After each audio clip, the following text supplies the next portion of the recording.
Chapter 3 की शुरुआत होती है रमिका सेन के पीएम ऑफिस से। रमिका सेन को एक ऑफिसर बता रहा होता है कि पिछले 3 सालों से रॉकी ने विदेशों तक अपना बिजनेस फैला दिया था और इंडोनेशिया और अमेरिका में भी उसने कई इलीगल काम किए थे। उसे कैसे मरना था उसने खुद लिखा था, पर वो कैसे जिया था वो मैं लिखूंगा।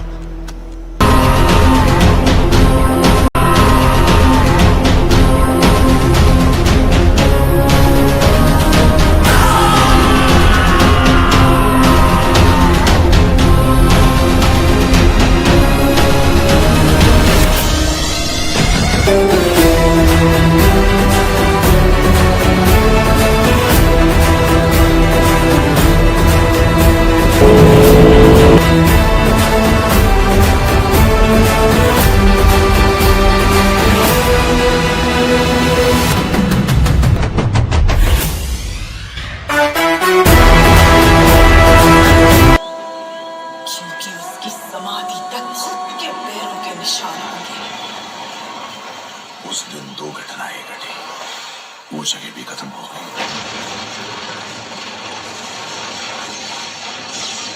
और वो भी।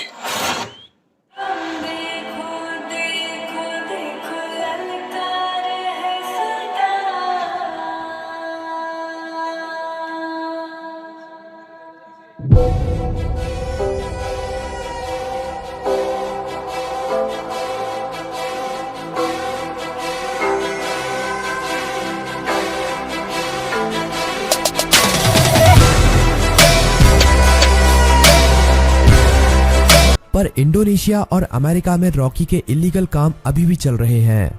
रमिका सेन कहती है तो इंडोनेशिया और अमेरिका की गवर्नमेंट को उसके खिलाफ एक्शन लेना चाहिए। तभी वो ऑफिसर बताता है कि गवर्नमेंट ऐसा नहीं कर सकती क्योंकि रॉकी ने 1979 से 1981 तक इन 3 सालों के अंदर ही अपने सोने के बिजनेस को काफी बड़ा कर लिया था। विदेशों में भी हजारों लाखों लोग उसके लिए काम करते हैं और खुद गवर्नमेंट के लोग भी उसके साथ मिले हुए हैं। इसीलिए गवर्नमेंट चाहकर भी उसके खिलाफ एक्शन नहीं ले सकती। फिल्म की कहानी अब फ्लैशबैक में जाती है और हमें रॉकी के जीवन के उन्हीं 3 सालों के बारे में पता चलता है जिसमें उसने अपने साम्राज्य को विदेशों तक फैला दिया था। सभी माइनों पर कब्जा होने के बाद रॉकी ने और कई माइनों की खोज कर ली थी और सभी लोगों को उनकी खुदाई में लगा दिया था। रॉकी ने उन सभी माइनों से तेजी से सोना निकाला और इकट्ठा करता गया और बाहर के बड़े बड़े देशों में एक्सपोर्ट करने लगा। रॉकी को विदेशों से काफी बड़े बड़े ऑर्डर आने लगे जिनको पूरा करने के लिए उसने खुदाई को और तेज करवा दिया था। दूसरी तरफ से उसने माइन की खुदाई के लिए और सोने की खोज के लिए अमेरिका से कई टेक्नोलॉजी मशीन भी मंगाई थी जिससे वो जल्द से जल्द इन सभी माइनों का सोना निकालकर इकट्ठा कर सके। रॉकी ने अगले 1 साल के अंदर इन माइनों से इतना सोना निकाला था जितना कि पिछले 20 सालों में भी नहीं निकाला था। दूसरी तरफ रॉकी ने अपने इलाके को एक इंडस्ट्रियल एरिया बना लिया था और माइन में काम करने वाले लोगों के लिए उसने अच्छे घर, स्कूल, कॉलेज, अस्पताल सब कुछ बना दिए थे। इसीलिए खुदाई करने वाले लोग उसे काफी पसंद करते थे और उसके लिए अपनी जान देने के लिए भी तैयार थे। धीरे धीरे करके रॉकी का साम्राज्य बड़ा ही होता जा रहा था। विदेशों में सोने का एक्सपोर्ट करते करते रॉकी की जान पहचान भी विदेशों की सरकार से भी हो गई और सरकारों के कई लोग रॉकी के साथ मिल गए। रॉकी कई बार इंडोनेशिया और अमेरिका में भी गया था। वहां पर भी उसने अपने सोने के साम्राज्य को काफी बड़ा कर लिया था।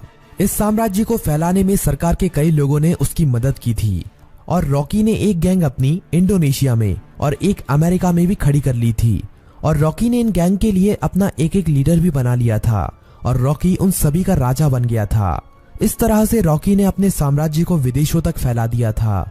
अब कहानी फ्लैशबैक से बाहर आती है और हमें दिखाया जाता है कि जब रमिका सेन ने भारत में रॉकी के साम्राज्य को खत्म कर दिया था और रॉकी अपना सारा सोना लेकर समुद्र के बीच में चला गया था, वहां पर रॉकी ने इंडियन नेवी को खुद मैसेज करके उसे मारने के लिए कहा था। तब इंडियन नेवी ने रॉकी के शिप पर मिसाइल छोड़कर रॉकी को मार दिया था, पर रॉकी वहां पर मरा नहीं था। रॉकी का सारा सोना उसी समुद्र की गहराइयों में उसी जहाज में दफन है और रॉकी को अमेरिका के सबमरीन ने बचा लिया था। ये सबमरीन अमेरिका के एक बिजनेसमैन की थी जिसे रॉकी ने उन 3 सालों के बीच में अपना पार्टनर बना लिया था। रॉकी अब अमेरिका में सबसे छुपकर रह रहा था और वो महीने में कभी कभी